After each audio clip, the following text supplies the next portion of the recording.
Brought to you by Sensodent K. बस pack नहीं है। SLS पैराफिन और दूध का करंट भी कौन? तो लाइफ का करंट ऑन। कुछ भी तो ट्राई करके देख ले। Sensodent K toothpaste for sensitive teeth. Prime Minister Shri Narendra Modi will undertake an official visit to Ukraine later this week on Friday, 23rd August, at the invitation of President of Ukraine, His Excellency Volodymyr Zelensky. Bharat के प्रधानमंत्री नरेंद्र मोदी 23 अगस्त 2024 को Ukraine जा रहे हैं। 19 अगस्त को विदेश मंत्रालय ने इसकी पुष्टि कर दी। ये न सिर्फ पीएम मोदी का पहला यूक्रेन दौरा है, बल्कि पिछले 30 वर्षों में किसी भारतीय प्रधानमंत्री की भी पहली विजिट होगी। ये दौरा ऐसे समय में हो रहा है जब यूक्रेन की फौज रूस के अंदर घुसती जा रही है। इसने रूस के राष्ट्रपति व्लादिमीर पुतिन को सकते में डाल दिया है। भारत और रूस की करीबी जग जाहिर है। जुलाई में पीएम मोदी रूस गए थे, अब वो यूक्रेन जा रहे हैं। आशंका है कि इसका असर भारत रूस के रिश्तों पर पड़ सकता है। इसका पूरा तिया पाचा हम एक्सपर्ट से समझेंगे। ये भी जानेंगे कि भारत यूक्रेन संबंधों का इतिहास क्या है, जंग के बीच पीएम मोदी यूक्रेन क्यों जा रहे हैं और पीएम मोदी के दौरे में क्या क्या हो सकता है। नमस्ते, मेरा नाम सोनल है और आप देखना शुरू कर चुके हैं लल्लन टॉप का अंतर्राष्ट्रीय प्रसंगों से जुड़ा रोजाना का कार्यक्रम दुनियादारी, जहां आज बात पीएम मोदी के पोलैंड और यूक्रेन दौरे की। शुरुआत पोलैंड से करते हैं। पोलैंड सेंट्रल यूरोप में बसा है। क्षेत्रफल लगभग 3,22,000 वर्ग किलोमीटर है, भारत के मध्य प्रदेश राज्य के बराबर। पोलैंड की जमीनी सीमा 7 देशों से लगती है: जर्मनी, चेक रिपब्लिक, स्लोवाकिया, यूक्रेन, बेलारूस और लिथुआनिया। इसके अलावा रूस का कालिनिंग्राद प्रांत भी पोलैंड की सीमा से मिलता है। कालिनिंग्राद रूसी मेनलैंड से अलग बसा है। पोलैंड की राजधानी वॉर्सो है। नई दिल्ली से इसकी हवाई दूरी लगभग 6,000 किलोमीटर है। जनसंख्या 3 करोड़ 80 लाख। सबसे ज़्यादा 73% लोग ईसाई हैं और डोनाल्ड टस्क मुल्क के प्रधानमंत्री हैं। उन्हीं के आमंत्रण पर पीएम मोदी पोलैंड जा रहे हैं। 45 वर्ष से कोई भारतीय प्रधानमंत्री पोलैंड नहीं गया। पीएम मोदी 21 और 22 अगस्त को पोलैंड में रहेंगे। अब भारत पोलैंड के रिश्ते कैसे हैं, आइए ये समझते हैं। दूसरे विश्व युद्ध के दौरान भारत की रियासतों ने हजारों पोलिश नागरिकों को अपने यहाँ शरण दी थी। उस समय भारत ब्रिटिशर्स के कंट्रोल में था। 1947 में आज़ादी मिली, फिर 1954 में भारत और पोलैंड के बीच राजनयिक संबंधों की शुरुआत हुई। जून 1955 में तत्कालीन प्रधानमंत्री पंडित जवाहरलाल नेहरू पोलैंड गए। 1957 में भारत ने वॉर्सो में अपना दूतावास खोला। पंडित नेहरू के बाद इंदिरा गांधी ने 1967 में और मोरारजी देसाई ने 1979 में बतौर प्रधानमंत्री पोलैंड का दौरा किया। उसके बाद से सूखा पड़ा रहा। अब पीएम मोदी ने नई परंपरा शुरू की है। व्यापारिक संबंध कैसे हैं? भारत के विदेश मंत्रालय के मुताबिक 2021-22 में दोनों देशों के बीच 27,000 करोड़ रुपए से ज्यादा का व्यापार हुआ। दोनों देश क्या क्या खरीदते और बेचते हैं एक दूसरे से, आइए ये जानते हैं। भारत से पोलैंड कपड़ा, रसायन, खाद्य उत्पाद, दवाएं और इंजीनियरिंग के सामान खरीदता है। पोलैंड से भारत मशीनरी, इलेक्ट्रिकल उपकरण, रसायन और कृषि उत्पाद की चीजें खरीदता है। पोलैंड में तकरीबन 25,000 भारतीय समुदाय के लोग रहते हैं। इनमें से लगभग 5,000 स्टूडेंट हैं। हमने Manohar Parrikar Institute for Defence Studies and Analysis में associate fellow doctor Swasti Rao से पूछा कि पीएम मोदी का पोलैंड दौरा भारत के लिए कितना अहम है, दोनों देश किन सेक्टर्स में साथ काम कर सकते हैं। 2 मेन वर्टिकल्स हैं और कुछ सपोर्टिंग वर्टिकल्स हैं। मेन वर्टिकल्स क्या है? पहला वर्टिकल है डिफेंस कोऑपरेशन। नया डिफेंस विंग हमने पोलैंड में खोला है, इंडिपेंडेंट। पहले क्या था? भारत में चेक रिपब्लिक में भारत का डिफेंस विंग था, जिसमें एक कर्नल रैंक के ऑफिसर बैठकर चेक रिपब्लिक के साथ संबंध, डिफेंस संबंध, पोलैंड के साथ डिफेंस संबंध और ग्रीस के साथ डिफेंस संबंध और उस रीजन के ये मेजर देशों के डिफेंस संबंधों को देखते थे। अब हमने 2023 में नया डिसीजन लिया कि हमने पोलैंड में सेपरेट नया डिफेंस विंग खोला। वहां पे हमने ब्रिगेडियर रैंक का ऑफिसर रखा। अब वहां पे काम क्या है? देखिए, कुछ वर्किंग ग्रुप्स बने हुए हैं इंडिया और पोलैंड के बीच में और उनको रीएक्टिवेट करने की जरूरत है। उसके अलावा जो अगर आप मेजर डिफेंस डील्स की बात करें तो एक पूमार को लेकर हमारी बहुत दिनों से एक डील चल रही है, जो काफी दिनों से पाइपलाइन में थी, फिर बीच में ऐसा लगा कि पटरी से उतर चुकी है। Now it is back on track. Similarly drones को लेकर हमारी जो डील है वो हो सकती है पोलैंड के साथ। और सबसे इंपॉर्टेंट क्या है, देखिए इस बात को समझना जरूरी है कि जो रशिया यूक्रेन का युद्ध हो रहा है उसमें पोलैंड ने अपने सोवियत एरा के इक्विपमेंट को यूक्रेन को डोनेट कर दिया है। और पोलैंड खुद इस वक्त बहुत बड़े मिलिट्री मॉडर्नाइजेशन के प्रोसेस से गुजर रहा है, जहां वो अपने सारे मिलिट्री इक्विपमेंट को वेस्टर्न स्टैंडर्ड और नेटो स्टैंडर्ड के अनुसार बना रहा है। तो कई बिलियन डॉलर का प्रोजेक्ट है उसने जो अमेरिका के साथ मॉडर्नाइजेशन कर रहा है। ऐसे में क्या होता है, चूंकि सोवियत एरा इक्विपमेंट जो दिया जा चुका है, तो हम और भारत हम अपने पुराने जो टैंक्स हैं जैसे T-72 टैंक्स हैं उसके मॉडर्नाइजेशन के लिए हम प्रयासरत हैं। तो ऐसे में एक विन विन सिचुएशन उभर कर आती है कि जो असेंबली लाइंस पोलैंड में खाली पड़ी हुई हैं वो भारत के साथ एग्रीमेंट करके हमारे जो उनके इंजीनियर्स हैं वो हमारे T-72 टैंक्स को मॉडर्नाइज करें, क्योंकि वो सारा का सारा उनके पास जो रॉ मटेरियल है, जो इंडेल वो है, वो सब उनके पास है। लेकिन अब वो टैंक्स अपने टैंक्स जो है वो यूक्रेन को दे चुके हैं। अब यूक्रेन के चैप्टर पर चलते हैं। पीएम मोदी का पोलैंड दौरा 22 अगस्त को खत्म हो जाएगा। फिर वो ट्रेन में बैठकर यूक्रेन की राजधानी कीव पहुंचेंगे। मीडिया रिपोर्ट्स के मुताबिक उनकी ट्रेन यात्रा करीब 10 घंटे की होने वाली है। रूस के हमले के बाद यूक्रेन ने अपना एयरबेस बंद कर रखा है। वहां कमर्शियल या प्राइवेट प्लेन नहीं उड़ रहे, इसलिए जो भी विदेशी नेता यूक्रेन जाते हैं उन्हें पोलैंड से ट्रेन में सफर करना पड़ता है। यूक्रेन कहाँ है? पूर्वी यूरोप में पड़ता है। इसकी जमीनी सीमा भी 7 देशों से लगती है। कौन से हैं वो 7 देश? वो है पोलैंड, स्लोवाकिया, हंगरी, रोमेनिया, मालदो, रूस और बेलारूस। यूक्रेन की आबादी भी पोलैंड के बराबर ही है, लगभग 3 करोड़ 80 लाख। सबसे ज्यादा 85% लोग ईसाई हैं। यूक्रेन पिछले 2.5 वर्षों से इंटरनेशनल पॉलिटिक्स के केंद्र में है। वजह रूस के साथ चल रही जंग। रूस यूक्रेन जंग के बारे में हमने दुनियादारी में और मास्टर क्लास में विस्तार से बात की है। उन दोनों एपिसोड्स का लिंक आपको डिस्क्रिप्शन में मिल जाएगा। अब ये जानते हैं कि इन दोनों देशों के संबंध कैसे हैं। भारत और यूक्रेन के बीच अब तक 17 से ज्यादा द्विपक्षीय समझौते हो चुके हैं। 2000 के दशक में दोनों देशों के बीच व्यापार बढ़ा। 2003 से 2005 के बीच दोनों देशों के बीच व्यापार 8,000 करोड़ रुपए से ज्यादा पहुंच गया था। 2006 में भारत से यूक्रेन का आयात 2 गुना हो गया। दोनों देशों के रिश्ते सही चल रहे थे।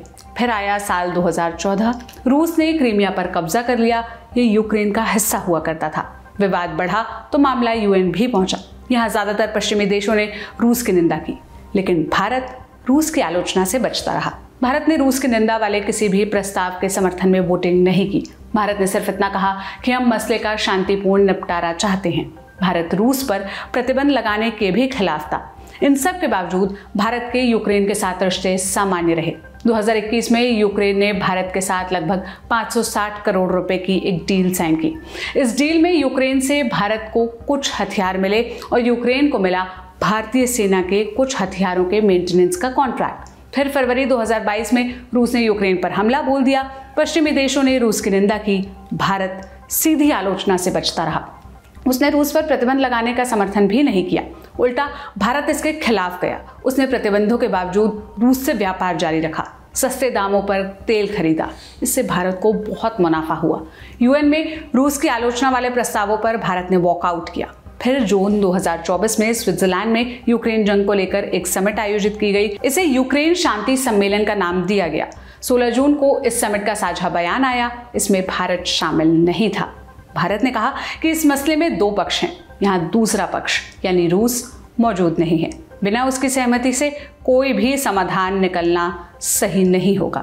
पीएम मोदी का यूक्रेन दौरा क्यों अहम है, अब ये समझते हैं।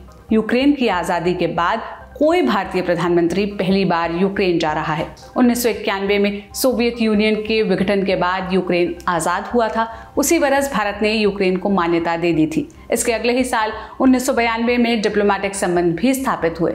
अगर यूक्रेन और पोलैंड दौरे का इतिहास देखें तो काफ़ी समानता नजर आती है। पोलैंड में 45 बरस बाद किसी भारतीय प्रधानमंत्री की विजिट हो रही है, जबकि यूक्रेन में 30 बरस के बाद। जुलाई में जब पीएम मोदी ऑस्ट्रेलिया गए थे तब 41 बरस का गैप था। लेकिन सवाल यह है कि इतने बड़े गैप की वजह क्या रही? क्या भारत के लिए इन देशों की अहमियत बढ़ रही है। यूरोप के तमाम देश, यूरोप का जो कॉन्टिनेंट है वो भारत के लिए एक पूरे मतलब एक सामूहिक रूप में, कलेक्टिव रूप में उतना बड़ा स्ट्रेटेजिक पार्टनर नहीं रहा है। ये कहना गलत होगा कि इसमें सारे देश शामिल हैं, क्योंकि उसी यूरोप में ऐसे भी देश हैं जैसे फ्रांस, जो भारत का एक बहुत इंपॉर्टेंट स्ट्रेटेजिक पार्टनर है। लेकिन अगर स्ट्रेटेजिक कोऑपरेशन की दृष्टि से इस चीज को देखते हैं तो हम ये पाते हैं कि पिछले कई दशकों में हमारी जो पहुंच रही है यूरोप से, या हमारे जो संबंध रहे हैं यूरोप से, वो कुछ देशों तक ही सीमित रहे हैं। तो इसमें ऑफ कोर्स सबसे पहले फ्रांस का नाम आता है, जो हमारा सबसे important, in fact pre eminent strategic partner है, चाहे वो रक्षा का क्षेत्र हो, सामरिक क्षेत्र हो, इंडो पैसिफिक का क्षेत्र हो, स्पेस का क्षेत्र हो, न्यूक्लियर कोऑपरेशन का क्षेत्र हो, या फिर यूके, जो ऑफ कोर्स एक पुराने हमारे कॉलोनियल टाइज भी रहे हैं, कॉमनवेल्थ का भी एक कॉन्टेक्स्ट है, और एक डिफेंस इंडस्ट्री कोऑपरेशन और इनका भी रहा है। लेकिन कुछ हाल के देश, और उसके अलावा कुछ ऐसे देश भी हैं जैसे जर्मनी है, इनसे हमारे संबंध अच्छे रहे हैं। लेकिन हाल के कुछ सालों में हमने ये देखा है कि भारत के जो संबंध हैं, जो आउटरीच है, डिप्लोमेटिक आउटरीच है और डिफेंस डिप्लोमेटिक आउटरीच है, ये दोनों बातें अलग अलग हैं। ये दोनों ही यूरोप के साथ बहुत तेजी से उभरी है। इसके पीछे कारण ये है कि यूरोप के साथ सबसे ज्यादा हमारा, जैसे एक सबसे बड़ा इन्वेस्टमेंट पार्टनर के रूप में हम यूरोपियन देशों को देखते हैं। जब से यूरोपियन कंट्रीज ने, स्पेशली ईयू ने और डिफरेंट यूरोपियन कंट्रीज ने इंडो पैसिफिक स्ट्रैटेजी निकाली है, तब से भारत का महत्व उनके लिए भी सामरिक तौर पे बहुत बढ़ गया है। फिर आपको मालूम है कि जो कोविड के बाद जो एक रेजिलियंस ऑफ सप्लाई चेन्स और फ्रेंड शोरिंग का कॉन्सेप्ट सामने आया, उसके बाद से वो भी चाइना से डी-रिस्क करना चाहते हैं। तो चाइना से डी-रिस्क करने की सूरत में जो सबसे बैंकेबल पार्टनर उनके पास है वो भारत है। यूक्रेन में पीएम मोदी क्या करने वाले हैं? विदेश मंत्रालय में वरिष्ठ अधिकारी तन्मय लाल ने प्रेस ब्रीफिंग में बताया कि दोनों नेताओं के बीच डिफेंस, इकोनॉमी, बिजनेस, साइंस और टेक्नोलॉजी पर चर्चा होगी। सबसे ज्यादा चर्चा इस मीटिंग की टाइमिंग पर हो रही है। 2 घटनाओं को ध्यान में रखिएगा। नंबर 1, 8 जुलाई 2024 को पीएम मोदी रूस पहुंचे थे। उसी दौरान रूस ने यूक्रेन में बच्चों के एक अस्पताल पर हमला किया था। इसमें 3 बच्चों की मौत हुई थी। इसकी पश्चिमी दुनिया में खूब आलोचना हुई थी। यूक्रेन के राष्ट्रपति व्लादिमीर ज़ेलेंस्की ने कहा कि दुनिया के सबसे बड़े लोकतंत्र के नेता का दुनिया के सबसे बड़े खूनी अपराधी को गले लगाना शांति की सारी कोशिशों पर पानी फेरता है। इसने भारत के लिए दुविधा खड़ी कर दी। रूस और पश्चिमी देशों के बीच संतुलन बनाना मुश्किल होने लगा था। इसके कुछ दिन बाद ही पीएम मोदी के यूक्रेन जाने की अपुष्ट खबरें आने लगी। फिर 19 अगस्त को इसकी पुष्टि भी हो गई। हमने जवाहरलाल नेहरू यूनिवर्सिटी जेएनयू में रशियन स्टडीज के प्रोफेसर डॉक्टर अमिताभ सिंह से पूछा कि क्या यूक्रेन दौरा डैमेज कंट्रोल करने या फिर बैलेंस बनाने की कोशिश के तहत हो रहा है, या इसके कुछ और मायने निकलते हैं? अगर भारत की विदेश नीति को अगर आप देखें पहले से, आज से नहीं, नेहरू के जमाने से, तो हम पाएंगे कि एक हम तारतम्यता जो भी परिस्थितियां हैं उनके बीच बना के चलते हैं, अंतर्राष्ट्रीय व्यवस्था में खास करके। तो अगर उस समय भी देखें तो जवाहरलाल नेहरू कॉमनवेल्थ के मेंबर बने, हालांकि उन्होंने नाम उनके रिक्वेस्ट पे चेंज हुआ। तो ये एक न्यूट्रलिटी तो ना कहें, नॉन अलाइनमेंट की जो नीति है वो पहले से चली आ रही है कि हम किसी भी पक्ष के सामने खड़े नहीं दिखना चाहते हैं, या उनके साथ किसी एक पक्ष के साथ दिखना नहीं चाहते। इसी तहत हमने कभी कोई भी सैन्य संगठन नहीं ज्वाइन किया, नेटो हो चाहे जो भी हो। जैसे पाकिस्तान ने बगदाद पैक्ट ज्वाइन किया था, और जितने भी बड़े राज्य हैं आप देखेंगे, यूरोप के सारे राज्य लगभग नेटो के सदस्य हैं। तो उसी बैलेंसिंग एक्ट को हम बना के चलते हैं। अगर आपने ध्यान दिया होगा पिछले महीने जो जिसका जिक्र आप कर रहे थे कि रूस गए थे, उसी ट्रिप के दौरान वो ऑस्ट्रिया भी गए थे, जो एक न्यूट्रल राज्य है, जो नेटो का सदस्य नहीं है, और हार्ट ऑफ यूरोप में वो एक राज्य है जो नेटो का सदस्य नहीं, बाकी उसके चारों तरफ नेटो का सदस्य। तो एक बैलेंसिंग एक्ट भारत की विदेश नीति हमेशा से रही है, और उसी का परिचायक ये यात्रा भी होगी प्रधानमंत्री मोदी की। दूसरी घटना 6 अगस्त की है, जब यूक्रेन की सेना ने रूसी सीमा से लगे कुर्स्क इलाके में हमला किया। रूसी नागरिकों के घर खाली करवाए गए। तब से यूक्रेन लगातार बढ़त बना रहा है। उसने कुर्स्क में 3 पुल उड़ा दिए। ज़ेलेंस्की कुर्स्क को बफर जोन में तब्दील करना चाहते हैं। इससे रूस भड़का हुआ है। हमने डॉक्टर स्वस्ति राव से पूछा, पीएम मोदी के यूक्रेन दौरे में जंग पर क्या बात हो सकती है। पीएम मोदी ने जुलाई 2024 में पुतिन से कहा था कि जंग से किसी मसले का समाधान नहीं हो सकता। यूक्रेन के राष्ट्रपति ज़ेलेंस्की को वो क्या मैसेज दे सकते हैं? प्रधानमंत्री जुलाई में गए थे, मॉस्को गए थे और 2 साल के अंतराल के बाद गए थे। जो हमारी समिट थी, जो उस 2 साल के अंतराल के बाद हुई थी, वहां पे अगर आप उसको गौर से देखें तो वो भी एक तरीके का भारत का एक स्ट्रेटेजिक ऑटोनॉमी, मल्टी अलाइनमेंट का एक फैसला है, एक रुख है, जो ये बताता है कि भारत का और रशिया का जो रिलेशनशिप है वो स्टेबल है और वो एक इंडिपेंडेंट रेल में ऑपरेट करता है और उसमें बहुत सारे इश्यूज हैं जो हमें बायलैटरल लेवल पे सॉल्व करने हैं। लेकिन एक चीज अगर आपको ध्यान हो कि जब प्राइम मिनिस्टर एम्ब्रेस कर रहे थे प्रेसिडेंट पुतिन को, तो उसी वक्त एक बच्चों के हॉस्पिटल पे हमला हुआ था यूक्रेन में, और एक बहुत इस बात का जो कॉन्ट्रास्ट था उसको बहुत जबरदस्त तरीके से मीडिया ने पकड़ा था कि भारत किस तरह से भारत एक डिपेंडेबल मीडिएटर है या डिपेंडेबल पीस के प्रति कमिटमेंट रखने वाला एक्टर है अगर भारत ऐसे समय पर इस तरह से अटैक होता है। और उस समय से ही अटकलें लगाई जा रही थी कि भारत इस बात को बैलेंस करने के लिए यूक्रेन का रुख जरूर करेगा। हाँ, उस वक्त ये नहीं मालूम था कि सीधे प्रधानमंत्री जाएंगे, ये भी हो सकता था कि इस पे कोई फॉरेन अफेयर्स मिनिस्टर जाए या डिफेंस मिनिस्टर जाए या किसी और रैंक के रिप्रेजेंटेटिव जाएं, लेकिन सीधे प्रधानमंत्री का जाना इस बात को इंगित करता है कि भारत यूक्रेन के साथ अपने बायलैटरल संबंधों को इंडिपेंडेंट फॉर्मेट में आगे ले जाने को तत्पर है। पीएम मोदी के यूक्रेन दौरे पर रूस कैसे रिएक्ट करेगा? क्या इस दौरे का असर दोनों देशों के संबंधों पर पड़ सकता है? रूस और यूक्रेन का अभी युद्ध चल रहा है, इसमें कोई ये नहीं है कि कोई ये कह दे कि भारत और रूस अच्छे मित्र हैं इसलिए उनको यूक्रेन नहीं। हम उनके पार्टनर हैं, हम उनके एलाई नहीं। तो ये स्पष्ट होना चाहिए दुनिया को। और प्रधानमंत्री मोदी की यात्रा शायद उसी चीज को दर्शाने के लिए कि हम फ्रेंड्स हैं, लेकिन हम पार्टनर नहीं। और ऐसे मसलों पे जहां पर अंतर्राष्ट्रीय शांति और व्यवस्था भंग हो रही हो, उसमें तो हम किसी भी एक राज्य का पार्ट नहीं बन सकते। ये बहुत स्टेटेड पोजीशन है भारत की। लेकिन भारत ये भी चाहता है, और प्रधानमंत्री मोदी ने 2022 में उज्बेकिस्तान में उन्होंने बड़े स्पष्ट शब्दों में कहा था कि युद्ध का काल नहीं। तो उस लिहाज से भी अगर देखा जाए तो उस जो बैलेंस बनाया गया था उस समय, और सीधे कहा गया था कि आप युद्ध नहीं कर सकते।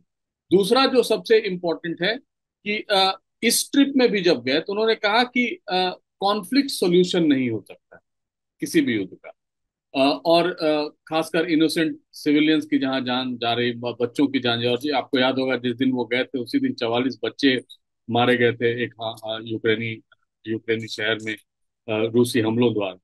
तो उसी बैलेंसिंग एक्ट को बना के चलने की भी मुहिम है, और साथ साथ ये भी बहुत जरूरी है कि एक बैलेंस बना के चला जाए। ये था हमारा बड़ी खबर सेगमेंट। अब सुर्खियों की तरफ बढ़ते हैं। पहली सुर्खी इजराइल से है।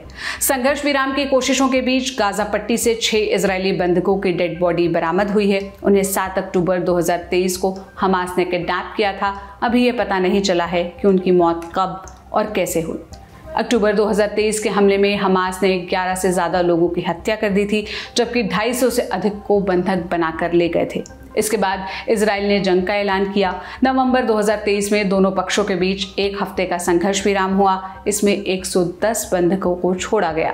बदले में इजराइल ने 240 फिलिस्तीनी कैदियों को रिहा किया। इसके बाद समझौता आगे नहीं बढ़ा। इस बीच में कई बंधकों की मौत हो चुकी है। मीडिया रिपोर्ट्स के मुताबिक अभी भी 109 बंधक गाजा में हैं। उनमें से कितने जीवित हैं ये साफ नहीं हो सका। बंधकों को वापस लाने और जंग रुकवाने के लिए अलग अलग स्तर पर बातचीत चल रही है। 18 अगस्त को अमेरिका के विदेश मंत्री एंटनी ब्लिंकन इजराइल पहुंचे। प्रधानमंत्री बेंजामिन नेतन्याहू से मुलाकात के बाद उन्होंने दावा किया कि इजराइल संघर्ष विराम के लिए तैयार है। अब हमास को भी मान जाना चाहिए। हालांकि हमास ने अभी कुछ नहीं कहा। 19 अगस्त को रात अमेरिका के राष्ट्रपति जो बाइडेन ने आरोप लगाया कि हमास अड़ंगा लगा रहा है। 20 अगस्त को क्या हुआ? एंटनी ब्लिंकन इजराइल से इजिप्ट और कतर के लिए रवाना हुए। ये दोनों देश इजराइल हमास जंग में मध्यस्थ की भूमिका निभा रहे हैं। संघर्ष विराम प्रस्ताव पर अधिकतर बातचीत उन्हीं दोनों की यहाँ हुई। जानकारों का मानना है कि ब्लिंकन उनके जरिए हमास पर दबाव डालने की कोशिश करेंगे। अब आज की दूसरी और अंतिम सुर्खी जान लेते हैं जो इटली से है। इटली में एक लग्जरी जहाज डूबने से एक शख्स की मौत हो गई है। जहाज में कुल 22 लोग सवार थे। जहाज पलटने के बाद 15 लोगों को सुरक्षित बाहर निकाल लिया गया। 6 लोग लापता हैं। इनमें दुनिया के कुछ जाने माने लोग भी हैं। कौन लोग गायब हैं? ब्रिटिश नागरिक माइक लिंच और उनकी बेटी। माइक टेक फर्म ऑटोनॉमी के को-फाउंडर हैं। उन्हें ब्रिटेन का बिल गेट्स भी कहा जाता है। जहाज की मालकिन उनकी पत्नी एंजेला बकारेस थी। उन्हें जहाज डूबने से पहले निकाल लिया गया। अगला नाम जोनाथन ब्लूमर का है। वो इंटरनेशनल बैंक मॉर्गन स्टैनली के चेयरमैन हैं। जोनाथन के साथ उनकी पत्नी जूडी भी लापता हैं। अगला नाम किस मॉर्वेलो का है। वो पेशे से वकील हैं और क्लिफोर्ड चांस लॉ फर्म में काम करते हैं। अब सवाल यह है कि यह जहाज आखिर डूबा कैसे। जो जहाज डूबा उसका नाम बेसियन है। दुर्घटना के दौरान ये पोर्टिसेलो बंदरगाह के पास तट पर खड़ी थी। तभी अचानक आए तूफान ने जहाज को अपनी चपेट में ले लिया। लापता लोगों की खोज अभी भी जारी है। हेलीकॉप्टर्स और गोताखोर इसके लिए तैनात किए जा चुके हैं। इस मामले पर हमारी नज़र बनी रहेगी। जो भी अपडेट आएगा हम ललन टॉप के जरिए आप तक पहुंचाते रहेंगे। आज का दुनियादारी बस यहीं पर समाप्त होता है। आप इन मसलों पर क्या राय रखते हैं हमें कॉमेंट में बताइएगा। अपना खूब ख्याल रखिए। शुक्रिया। शुभ रात्रि।